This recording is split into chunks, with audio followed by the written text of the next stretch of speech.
They said Lena Harper and Maya Delaney ran away. They said it was just a disappearance. A quiet town. 2 missing girls. No witnesses, no evidence, no reason to keep asking questions. But some stories don't stay buried. Not when the ground remembers. Not when the silence starts to speak. Before we begin, don't forget to subscribe to the channel. Your support helps bring lost stories like this back into the light. The cracked riverbed stretched like a scar across Ashburn Hollow.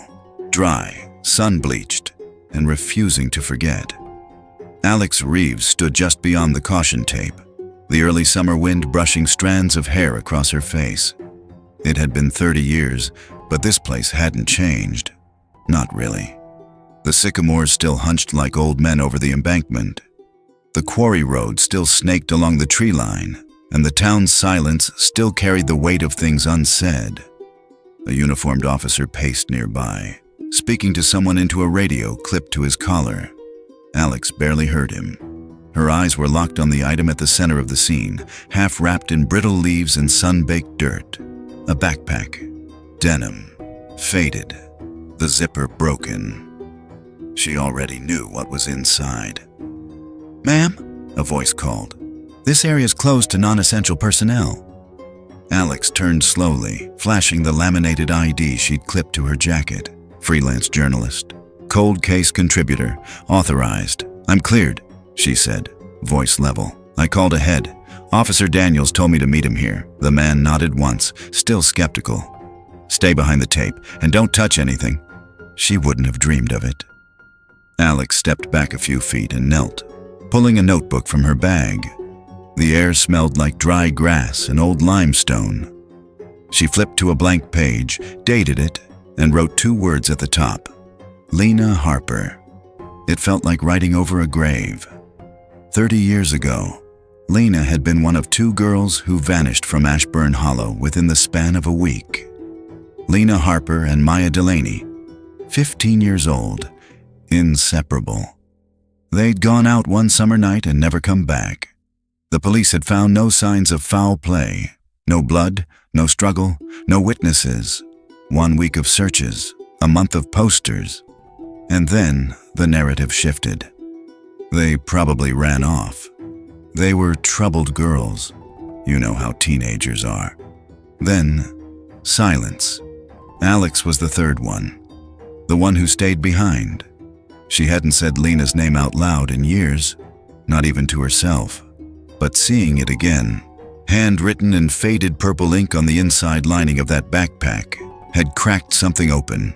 The local ranger who found it hadn't even known what he'd stumbled onto. Just some junk from a dry creek bed during the worst drought in a century. He'd turned it in like a good citizen. A week later, the name matched cold case files that no one had touched since the 90s. Now here she was, 30 years later, standing in a place that should have swallowed the past completely. But it hadn't. Not quite. "Hey!" a familiar voice called out behind her. She turned. Ben Torres, former classmate, now a detective with Ashburn Hollow PD. He looked older, grayer at the temples, but his eyes were the same, perceptive and tired. "Didn't expect to see you back here," he said. Alex shrugged. "Didn't think I'd ever have a reason." Ben glanced at the tape, then the pack. "Crazy, right? 30 years. We barely even looked out here." "You looked," she said quietly. "You just didn't want to find anything." Ben flinched like she'd slapped him. "That's not fair," he said after a moment. "We were kids, scared. No one knew what happened. And the adults—" He trailed off. Alex didn't press. She knew the rest. The adults had wanted it buried. The sheriff had closed the case with a weak press statement. The school changed its schedule. The town moved on. And no one looked harder. Except her. Ben walked her back toward the road. "We'll process the backpack. I'll keep you looped in if we find anything." "You said there were papers inside?" He nodded. "Nothing legible. Just a few scraps. We'll test for DNA, but, well, it's been 30 years. Alex tucked her notebook away. Mind if I talk to the ranger who found it? He's off duty. Guy named Ryan Bell. Lives over on Cherry Creek Road, cabin near the bend. Said he was fishing when he spotted it. Alex raised an eyebrow. That area's restricted, isn't it? Ben smirked. Yeah, said he was scouting trout conditions. Alex didn't laugh.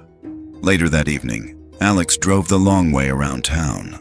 Past the old general store, now boarded up. Past the gas station where they used to sneak soda and lemon candy. Past the high school. Same chipped bleachers. Same white paint flaking off the sign. She parked outside the motel on Hollow Bend. A squat, two-story place with flickering neon and 0 online reviews. It smelled faintly of pine cleaner and mildew. She liked it immediately. The clerk didn't ask why she was in town. Didn't recognize her either, which was a relief. 30 years was a long time. In her room, Alex sat at the small desk, flipped on the lamp, and opened her laptop. Her screensaver flickered. A half-written article titled, "The Forgotten Girls of Ashburn Hollow." She hadn't touched it in 2 years, not since the last anonymous email, not since the last lead fizzled out, not since she stopped believing she'd ever know the truth. But now she had a backpack, a place, a starting point. She opened a new document and typed the first line. They said Lena Harper and Maya Delaney ran away. But I never believed it. Because I was there. And I know what we saw the night before they disappeared. Alex leaned back in her chair. Somewhere outside, a coyote howled, low and sharp. She closed her eyes, and for a moment, she was 15 again. Standing under the old footbridge, holding a flashlight, listening to the wind move through the trees like it was whispering someone's name. The next morning, the fog sat low over Ashburn Hollow like a warning. Alex sipped black coffee from a motel styrofoam cup and stared out at the parking lot, where a single pickup idled quietly under a lamppost. The condensation on her window blurred the town beyond, just outlines and shadows.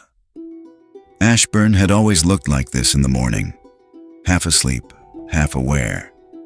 She remembered the summer mornings when she, Lena, and Maya would bike to the old cemetery trail. They used to pretend it was haunted, not with ghosts, but with memories that didn't want to be remembered. Now she understood what that actually meant. Alex's first stop was Morning Brew, the only coffee shop in town that hadn't changed its logo since 1997. The same chipped chalkboard menu, the same threadbare couches in the back. A few older locals glanced up when she walked in, recognition flickering behind their eyes. She ordered a refill and took a seat by the window. She didn't need a guide. She knew who she'd see here. 10 minutes later, Aaron Caldwell walked in. Alex almost smiled. Almost. Aaron looked different. Her hair darker, wardrobe more practical. But the posture was the same. Shoulders a little too tight. Eyes a little too cautious. Aaron had been Maya's closest friend outside their trio, and the last person to see either girl before they vanished. And she was also one of the only people who never talked about it. Aaron spotted Alex, hesitated, then crossed the room slowly. "I heard you were back." "I figured you did." Aaron didn't sit until Alex nodded at the opposite chair. She lowered herself into it like the past might still bite. "I saw your name on the cold case blog," Aaron said. "Didn't know you were still chasing this. Some things don't let go." They sipped coffee in silence for a moment. Finally, Alex said, "The backpack's real. It was hers. Found out by Dry Creek." Aaron's eyes flicked up. "Seriously?" Alex nodded. "Still has her name written inside. DNA's pending, but it's her. No doubt." Aaron sat back, arms crossed. "That place was dry back then, too. Drought hit hard in '94. But I don't remember them ever searching that far out." "They didn't," Alex said. "That's the problem." When Aaron didn't respond, Alex leaned forward. "You saw her, didn't you? The day before?" You told the police she came by your house. Aaron flinched. That was a long time ago. You told them she looked spooked, said she was going to tell someone something. I said a lot of things, Alex. I was scared. We all were. You said she was planning to go to the sheriff. Aaron's expression hardened, and maybe that was a mistake. Alex blinked. What do you mean? I mean she shouldn't have said anything. Aaron's voice was low, brittle. You don't get it. Back then, people were watching, not just kids, not just bullies, adults, teachers, cops. Some of them were part of it. Whatever Lena and Maya saw, whatever they found, it was too much, and they were too loud. Alex's hands curled into fists in her lap. You knew, she said. All these years, you knew they didn't run. I didn't know, Aaron snapped. I suspected. There's a difference.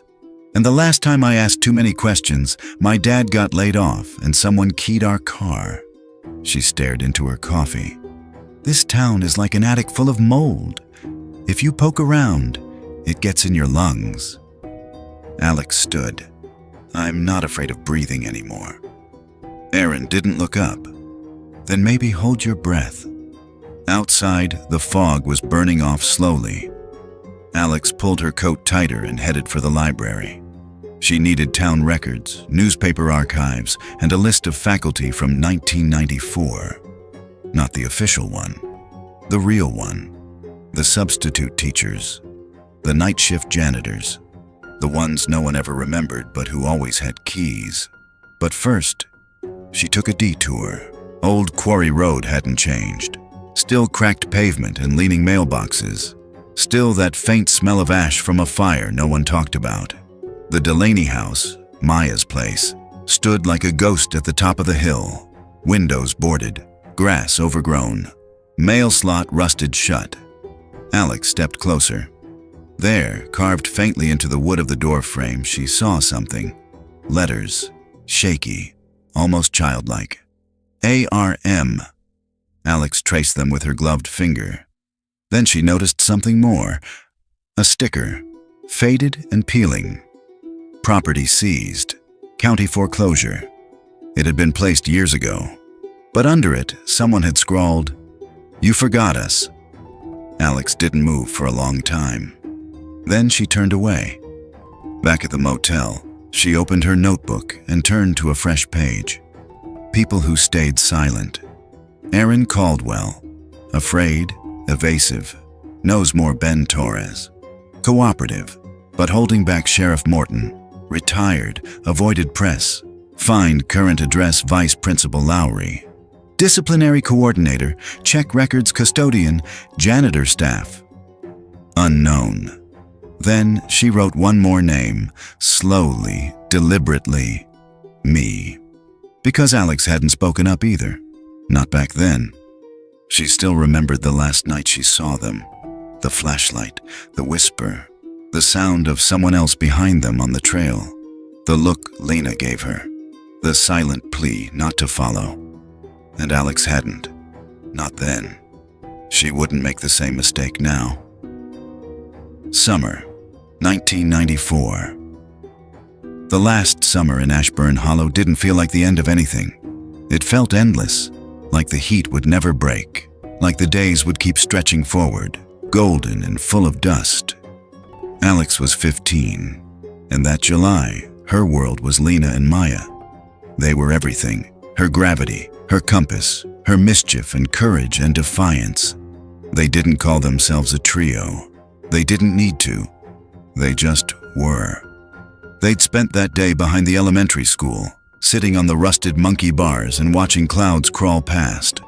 Lena was drawing in her notebook, Maya was chewing sunflower seeds, and Alex was watching the abandoned service shed across the yard. "Why do you keep looking over there?" Maya asked, kicking her feet. Alex shrugged. "Just thought I saw someone go inside yesterday." "No one uses that place anymore," Lena said without looking up. "It's condemned." "So why wasn't it locked?" That got Lena's attention. She closed the notebook, her expression sharpening. "Want to check it out?" she asked. Maya groaned. "Of course you do." The shed was half collapsed on one side, with ivy threading up the frame and a warped aluminum roof that moaned whenever the wind hit it right. The door hung crooked on its hinges. Inside, it was dark. Cooler than outside, smelled like rust, oil, and rotting paper. They stepped carefully. Maya stayed near the door. Lena went straight to the back, flashlight in hand, scanning shelves. "Old yearbooks," she muttered. "Broken projector, paint cans. Look, this one's labeled 91. Alex opened one of the boxes. Most of it was junk. Old tests, unmarked videotapes, a binder labeled counseling logs, restricted. "What the hell is this?" she murmured. Maya hovered in the doorway. "Guys, this feels wrong." But Lena had already opened the binder. Inside, yellowed sheets, typewritten, many redacted with thick black lines, names abbreviated, session notes, behavioral concerns, and one phrase that repeated across multiple pages: "Withdrawn from program by family request. Transferred off record. Unfit for reintroduction." "What does that mean?" Alex asked. Lena's face had gone pale. "These are students. They're not in the yearbooks." "No," Lena said, flipping faster. "And some of these, they were in our grade. I remember some of these initials. LSEH. Maya looked like she wanted to run. "Let's just go. It's old crap. Maybe it's fake." But Lena's hands were trembling. "They erased them," she said quietly. Later that night, the three of them sat by the creek, the same place where the backpack would be found 3 decades later. But in 1994, the water still flowed. Cool, fast, full of frogs and fireflies. Lena held the notebook tight against her chest. "I think someone at the school is doing this. Moving kids, quietly, especially ones who speak up." Alex said nothing. She wasn't sure what she believed. "But Maya?" Maya looked terrified. "What if they're watching us now?" she whispered. "They are," Lena said simply. "I saw someone following us last week, on the trail. He was wearing one of those school ID badges, but I'd never seen him before." Alex frowned. "You sure? Positive?" Maya shook her head. "We should tell someone, the sheriff." Lena looked at her. "You think they're not in on it?" The next few days blurred. Lena stopped coming to hang out. She said she was documenting everything: names, sightings, logs. She said she wanted to show her mom. Maya grew distant too. Jumpy. Kept saying she felt someone watching her through the windows at night. Alex didn't know what to do. Then came July 19th, the last night. They were supposed to meet at the footbridge after dark. Flashlights only. No phones.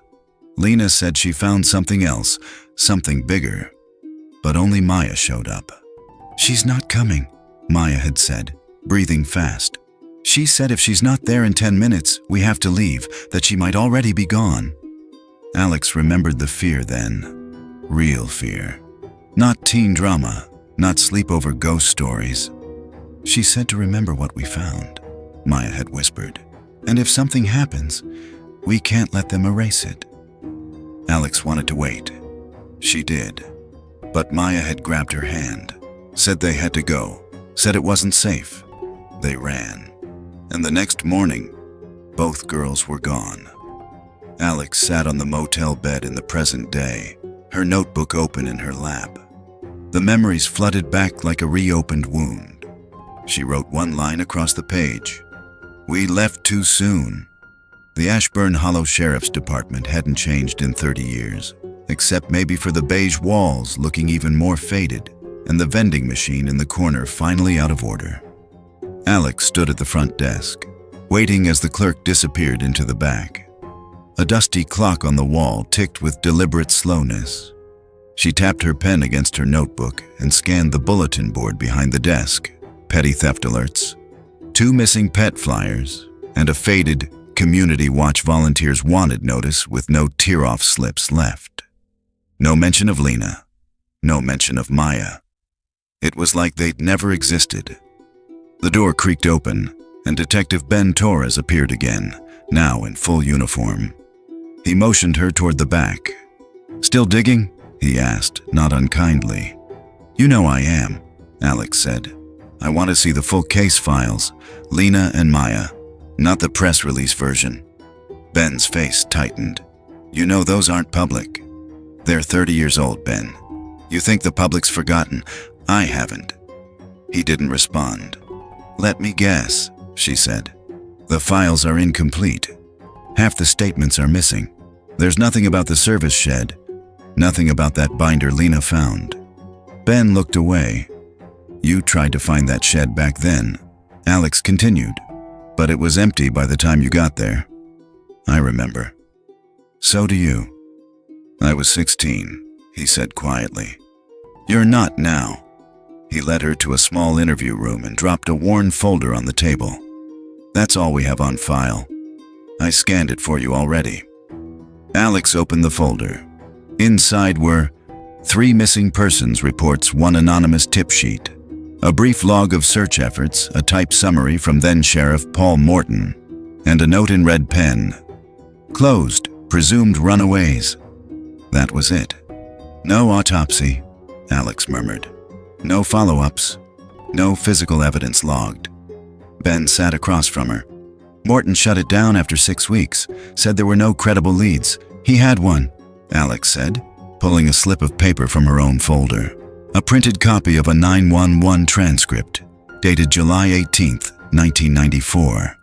A female voice, frantic. "They're taking them somewhere, under the school. I heard them.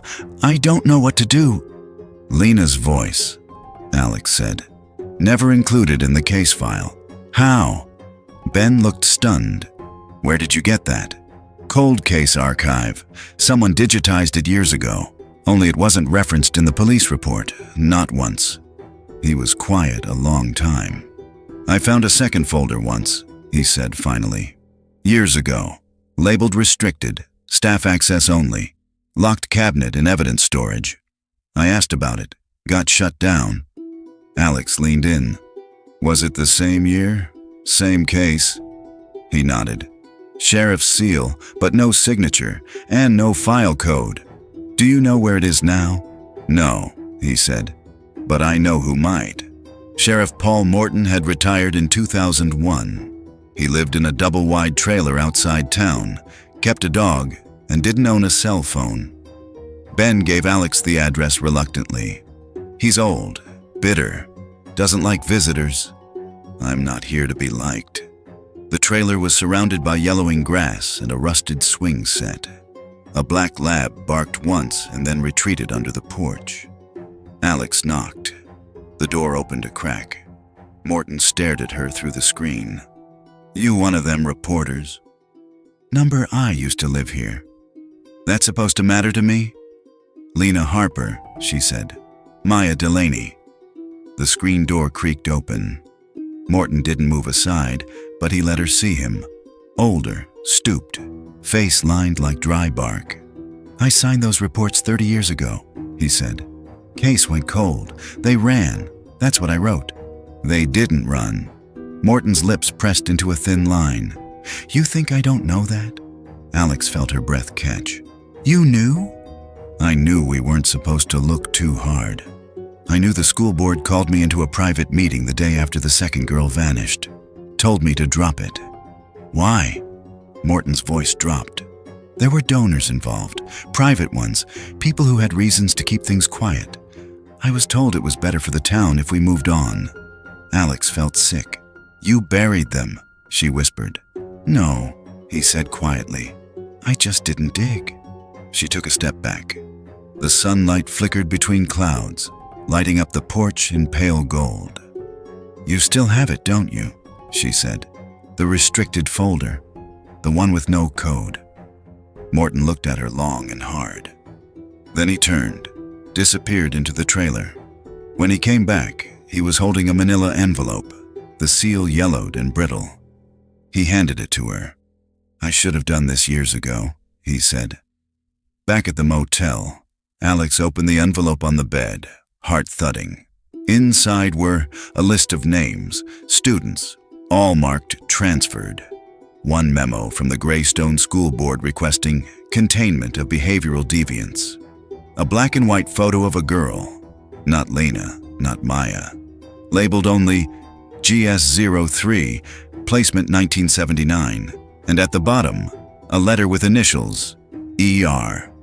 Alex's hands shook as she read the closing line. They are not to be remembered. Memory invites attention. The old quarry roadhouse stood on the edge of the woods like it had been waiting to be found. Alex pulled up just past noon, dust rising behind her rental car as the tires crunched gravel. The place was barely standing, its roof caved in on one side, windows boarded, porch sagging with rot. If not for the faded brass plate still nailed to the mailbox, she wouldn't have known she was in the right place.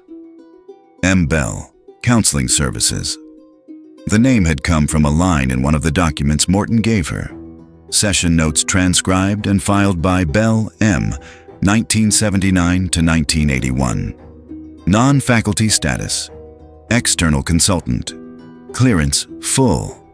Marjorie Bell, or just M. Bell, had appeared exactly once in the Greystone records. But the more Alex asked around, the more curious looks she got.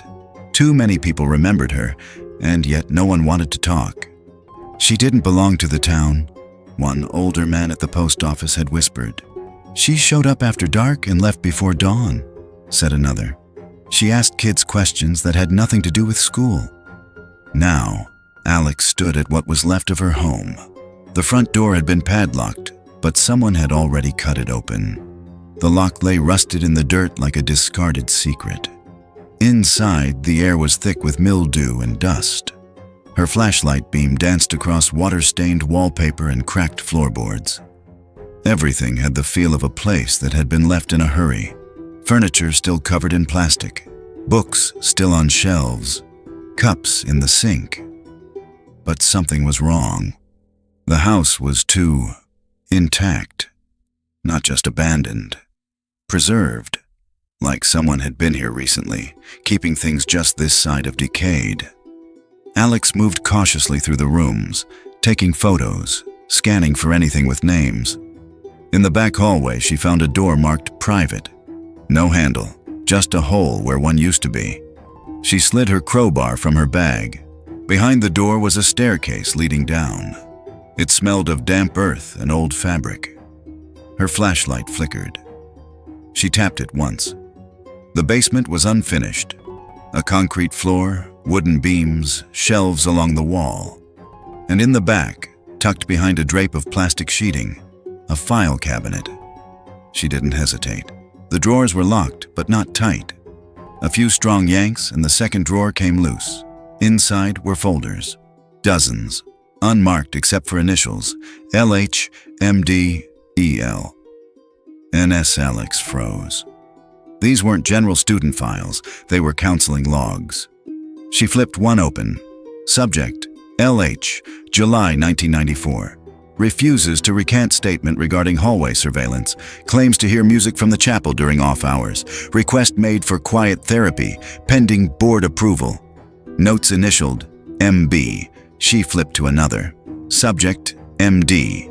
July 1994. Session interrupted when student became unresponsive. Described division of a girl in the wall.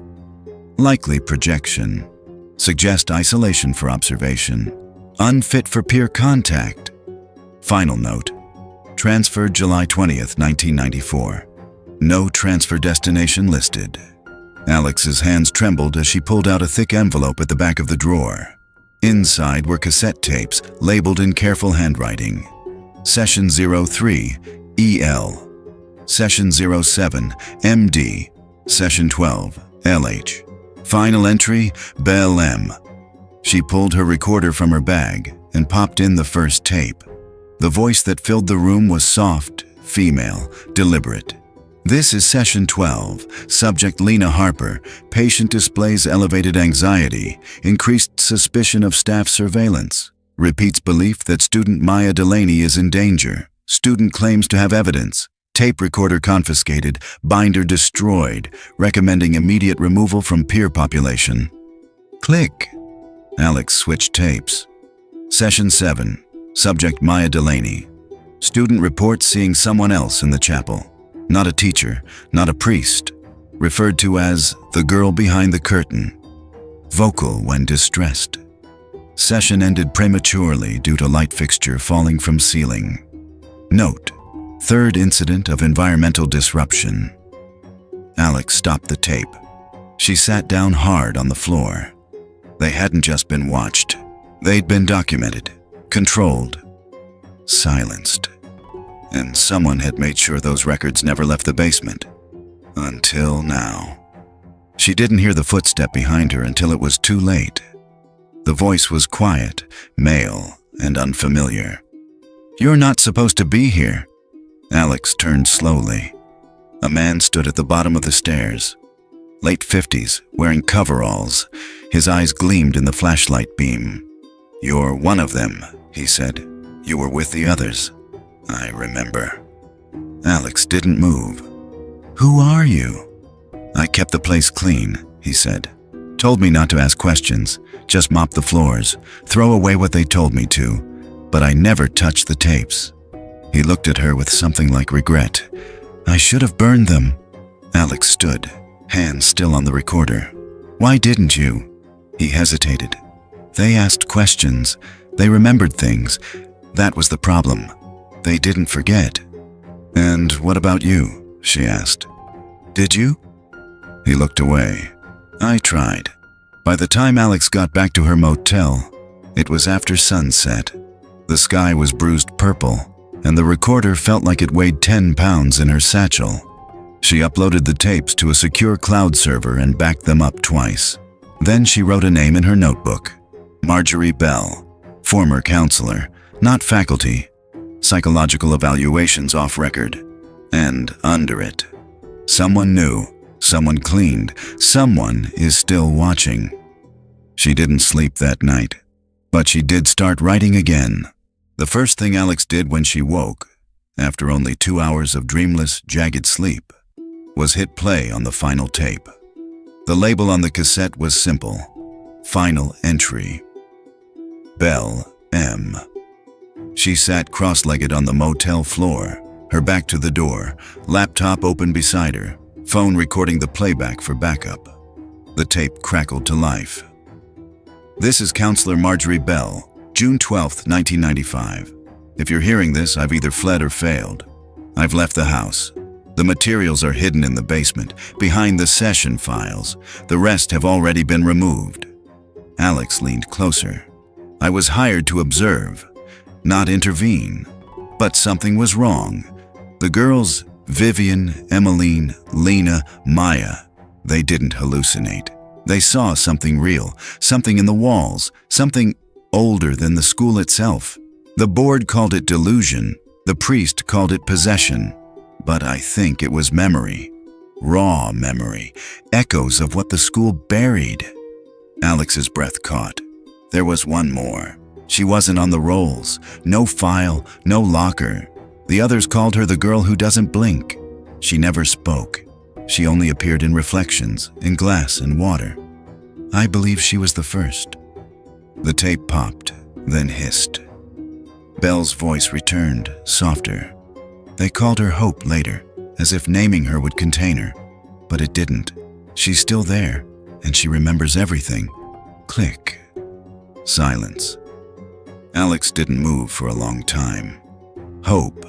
A name that hadn't appeared in any file. A name that wasn't supposed to exist. Vivian Locke had mentioned her in the diary. Emmeline whispered about a third girl in chapel interviews. Maya spoke of the girl behind the curtain. Now Bell had confirmed it. Whoever or whatever Hope was, she hadn't left. And someone had worked very hard to keep her story unwritten. Alex stood and scanned the files again, heart thudding. She needed a survivor, someone who remembered more than scraps, someone who had been in the program and gotten out. She opened her laptop and ran a new search. Greystone Academy. Attendees, 1975 to 1995. Filter, withdrawn before graduation. Filter, survived trauma, legal action, sealed records. One name popped up, Clara Rains, withdrawn 1981, case sealed, listed as transferred for psychological rehabilitation. Now residing at Silver Pine Assisted Living, 20 miles outside Ashburn Hollow. Alex was already grabbing her keys. Silver Pine was neat and quiet. The receptionist wore soft pink scrubs and greeted her with a hesitant smile. "Clara doesn't usually take visitors," the woman said. "But she asked for you?" Alex froze. "How?" "She saw your name on the intake form. Said she remembered it. Said you're one of the ones who didn't forget." Alex's chest tightened. "She really said that?" The nurse nodded and led her to a modest room at the end of a quiet hallway. Inside, sunlight filtered through pale curtains. The air smelled like lavender and disinfectant. Clara sat in a wooden rocker near the window. Her hair was silver, her eyes sunken but sharp. "You came," she said. Alex stepped inside. "You know who I am?" Clara smiled faintly. "You're the one digging up old bones, just like Vivian said someone would." They talked for an hour. Clara had been 14 when she was placed at Greystone in 1980. She lasted 4 months before her parents pulled her out, right after a breakdown no one could explain. "They told my mother I'd imagined it all," Clara said. "Said I was unstable. But I wasn't the only one." She stared at the window like it held another world.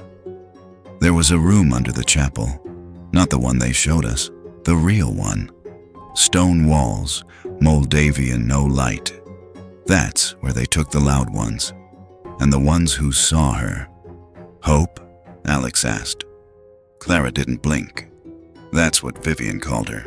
I called her the wall girl. She never looked at you directly, just past you, like she could see your thoughts crawling behind your eyes." Alex pulled out a printed photo, the surveillance shot from the restricted file. The girl in the hallway, small, wide-eyed, unnamed. Clara paled. She didn't like being seen. That's when she got loud. Before she left, Clara reached into the drawer of her nightstand and pulled out a small music box. "I kept one thing.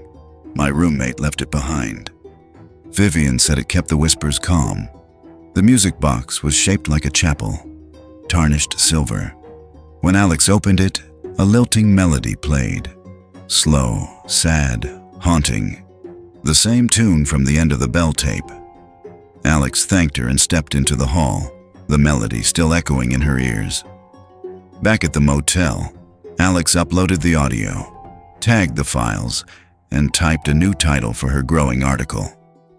"The Girl on the Tape. What Greystone Tried to Bury." But she wasn't just writing anymore. She was preparing to publish, because Clara had given her something even more valuable than memories. She'd given her a name no one had dared say out loud in 30 years. And now Alex had it. Alex hadn't driven up Harvest Lane in over 15 years. The houses here weren't haunted looking like the rest of Ashburn Hollow. They were clean, well-kept, freshly painted. But Alex had always found this neighborhood more unsettling than any broken chapel or basement archive. Because this is where secrets smiled behind shutters, and where her mother still lived. The house looked the same. White porch, blue shutters, garden beds that hadn't changed since childhood. Alex stood on the front steps for a long time, one hand resting on the music box in her pocket. Then she knocked. The door opened faster than she expected. "Alex," her mother said, blinking like she wasn't sure this was real. "You're here." "I need to talk to you."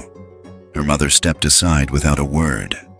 Inside, the house smelled like lemon cleaner and vanilla candles, like it had been recently scrubbed, like it was trying too hard to be normal. They sat in the living room, the same couch, the same clock ticking on the mantel. Alex didn't waste time. "Did you know what happened at Greystone?" Her mother froze. Her hands tightened on her tea mug. "I'm not here to fight," Alex added. "But I have to know." Her mother took a breath, set the cup down. then said softly, "Yes." Alex stared. "I knew," her mother said again. "Not everything, not at first, but I knew something was wrong. I heard rumors about the chapel, about therapy that wasn't really therapy." "Why didn't you say anything?" Her mother looked away. "Because I was afraid, and because..." "Because what?" Her mother met her eyes. "Because your father was on the school board." The world seemed to drop out from under her. Alex's father had died when she was 17. A heart attack. He'd been a teacher, a community organizer, a respected man. She'd never questioned his role at Greystone, just assumed it was administrative. "He served from 1987 until the school closed," her mother said. "He didn't talk about it. He didn't bring home files, but he got quieter, tired, and then, one night, he burned a box of papers in the backyard." "What was in them?" "I don't know," she said. "But he told me one thing before he died." Her voice trembled now. "He said, the girl wasn't supposed to be real, but she was. And now they'll come for us too." Alex's mind raced. "He meant Hope," she whispered. "The first girl, the one they erased." Her mother nodded. "I asked who she was." He said, "She was a mirror. She showed us everything we wanted to ignore." Alex stood. Her hands were shaking now. "I have tapes, files, witnesses. I'm going to publish. People deserve to know." Her mother didn't try to stop her. "Then be careful. They'll still want it buried." "Who's they?" Her mother's face hardened. "I don't know." "But your father did. That's why he never told you." Later that night, back at the motel, Alex opened the music box again and let the melody play softly while she typed. They said Hope was a ghost. But ghosts don't leave physical evidence. Ghosts don't scratch names into walls or stare back from surveillance stills. Ghosts don't leave tapes with session logs and burn notices. She wasn't a ghost. She was the proof. And the punishment. She uploaded a teaser article to her private blog and set it to publish in 48 hours. Just enough time to make sure every backup was in place. Just enough time to reach the one person left in town she hadn't spoken to. Margaret Harker, the last Greystone faculty member who hadn't run, resigned, or vanished. Alex slid the notebook into her satchel. Tomorrow, she'd knock on Harker's door, and she wouldn't leave without answers. The cottage on Weller's Hill looked more like a storybook house than the last known address of someone connected to a decades-long institutional cover-up. Ivy curled around the porch columns. A wind chime swayed lazily in the breeze. The garden bloomed with care, and the front steps were swept clean. Alex had expected something colder, more defensive. But as she stood with her hand raised to knock, she felt the same tightness in her chest that she'd felt walking into the chapel basement. Because this was where the truth stopped hiding. Margaret Harker opened the door before Alex touched it. "You're late," she said. Margaret looked exactly like she had in the yearbook photo. Sharp gray eyes, a spine that didn't bend. Her white sweater was neatly pressed, and her hands were steady as she motioned Alex inside. "You've been asking questions," she said, not unkindly. "Yes, you've stirred up everything we buried. I think we both know it needed to be unearthed." Margaret led her to a small study lined with books and maps of the region. Greystone's property outlined in red marker. There were files here too, folders tucked neatly into labeled boxes. "You kept records?" Alex asked. "I kept what I could." They sat across from each other, the afternoon sun creeping across the table between them. "I need to know," Alex said. "Why? How? Who signed off on it?" Harker exhaled through her nose. "You think there's a single person to blame? You're wrong. There was a system, a culture. The board didn't see children. They saw problems, disruption, deviance, and hope." Margaret's face twisted. She looked suddenly terribly tired. "She wasn't on the roster. I was a new hire. They never told us about her. I didn't see her until my second year, and even then, it was always fleeting. A reflection, a whisper, A story told between students. Alex said nothing, just waited. She was there before I came, locked in the lower rooms, watched, studied, and when she disappeared, everything else started to fall apart. Alex pulled the photo from her bag, the blurred surveillance still of the unnamed girl. Margaret flinched. "She used to stand just out of reach," the older woman whispered, "like she didn't want to be seen, but couldn't help it. And the others, Vivian, Emmeline, Lena, they all saw her.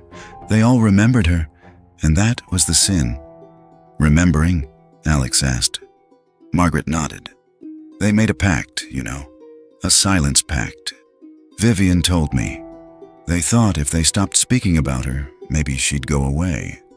Or maybe they'd be safe." Alex's throat felt dry. "But it didn't work." "No." Margaret looked at her squarely. "Because Hope wasn't a ghost or a legend.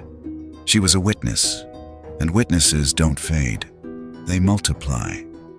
Margaret reached behind her and pulled a weathered envelope from her bookshelf. "Vivian gave this to me before she left," she said. "She told me not to open it unless someone came asking the right questions." Alex opened it carefully. Inside was a letter, handwritten, slanted. The same looping handwriting as the diary. "If someone's reading this, you've found what they buried. They'll deny it. They'll say it was a breakdown, mass hysteria. But it wasn't. We saw her. We heard her. We knew her name even when they didn't give her one. Hope was never what they called her. That was ours. And they hated us for keeping it. You don't have to believe in ghosts, just memory. Because memory is louder." Vivian Locke. Alex's hands trembled as she set the letter down. "They tried to forget her," she said. "And they almost succeeded," Margaret replied. "But you're here now." Alex looked up. "Will you help me? I'm publishing everything. But they'll try to discredit it. Say I made it up. I need someone who was there." "I'll sign whatever you need," Margaret said. "But don't count on the board folding. Some of them are still out there, still watching, still invested." "I don't care." "You should," she said softly. "Because the ones who remember, we carry her with us. And not all of us survive that weight." That night, back at her motel, Alex uploaded Margaret's letter. She added her statement, her signature, a scanned image of the photo, and the music box's recording. Then she clicked Publish Now and sent Hope's name out into the world. The blog post went live at 11:06 p.m. By midnight, the email alerts started. Subject: Urgent. Greystone Publish from Board Legal at morningingtontrust.org. Cease dissemination of unauthorized materials. Alex ignored it. By 2 a.m., the post had been viewed over 4,300 times.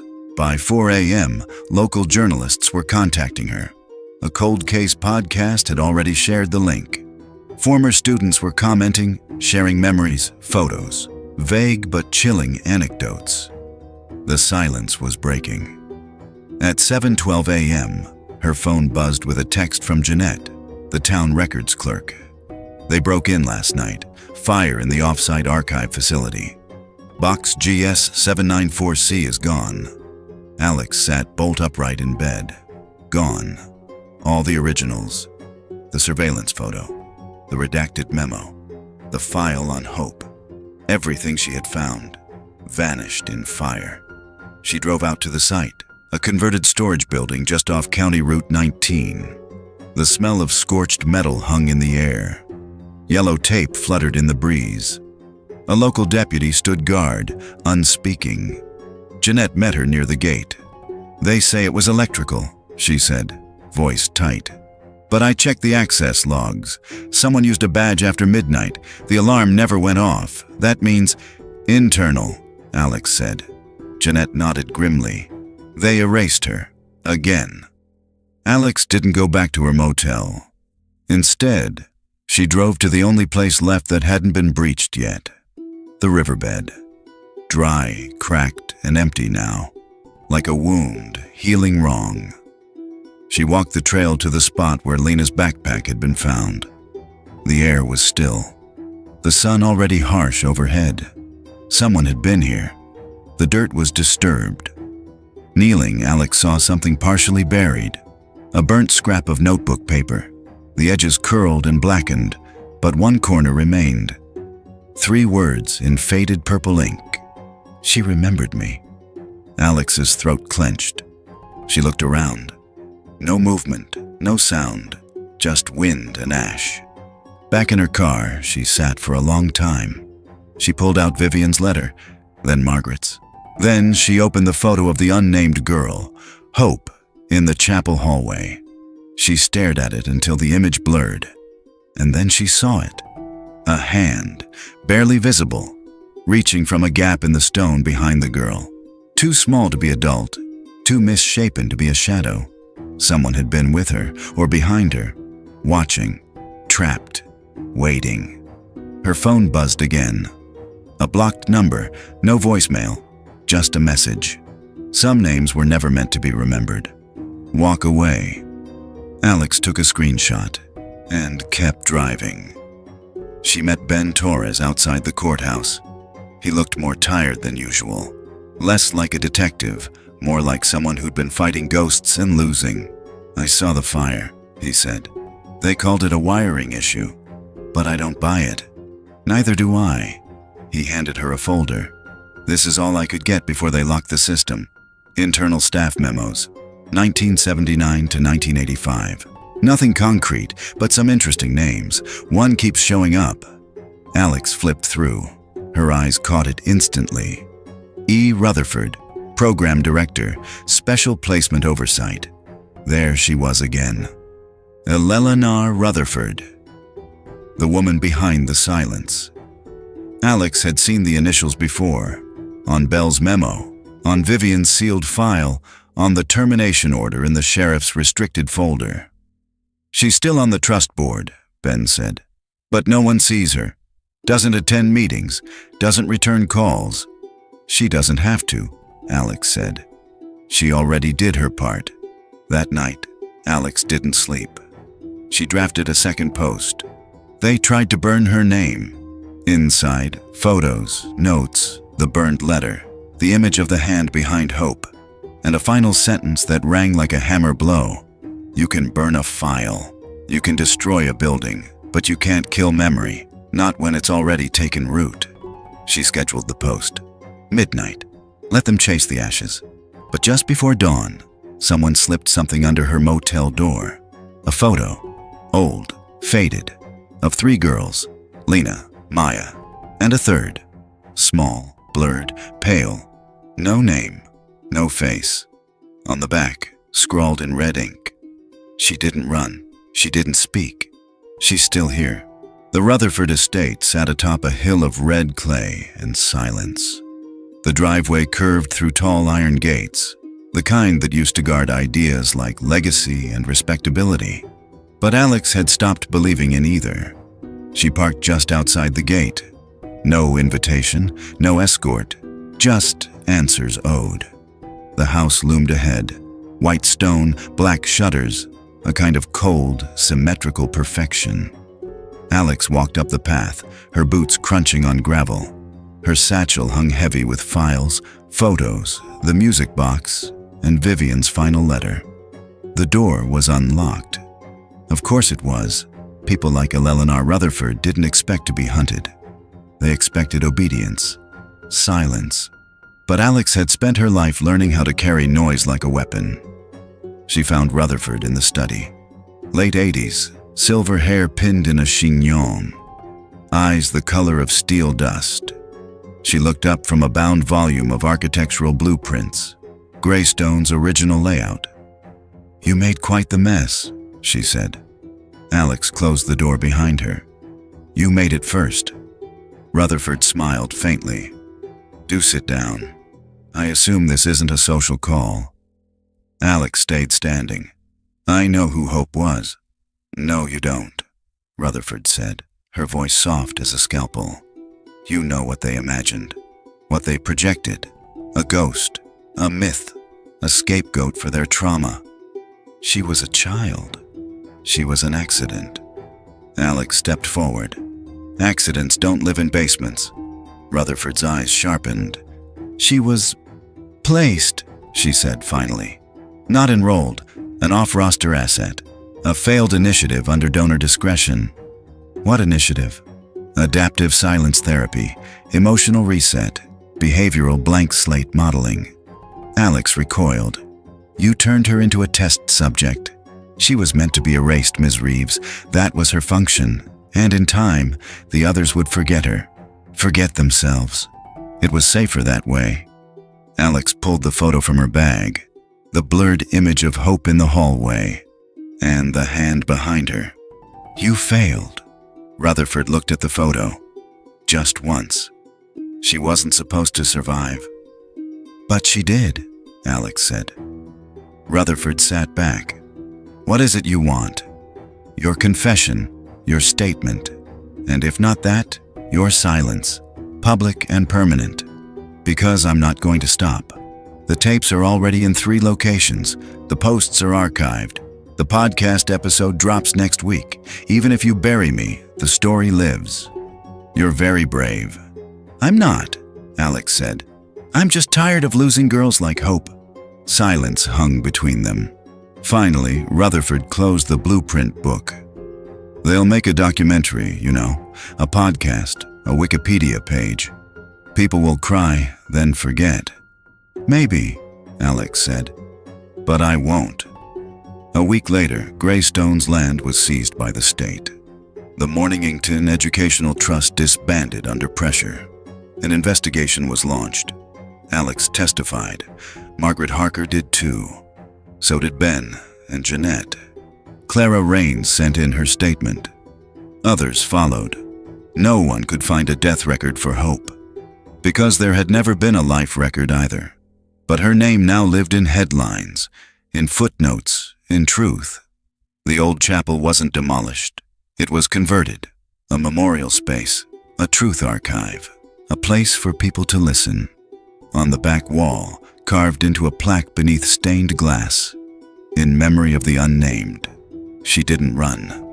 She didn't forget. We remember. Alex stood there on a spring morning, the sun warming her shoulders. She opened the music box and let it play. The same slow, sad tune from the tapes. A hymn for the ones who were silenced. At her side stood Ruth Locke, Vivian's daughter. Behind them, a group of former students, community members, and a local news crew. They weren't here for spectacle. They were here because someone had told the truth, and someone else finally believed it. Later that night, Alex returned to her motel for the last time. She wrote one final entry. For Lena, for Maya, for Vivian and Emmeline, and for the girl no one named, but everyone saw. She wasn't just the silent one. She was the loudest memory we had. And now, finally, she has a voice. Her name is Hope. And we're still listening. She hit publish. And this time, no one came to stop her. Subscribe for more untold narratives, forgotten histories, and voices that were never meant to be heard.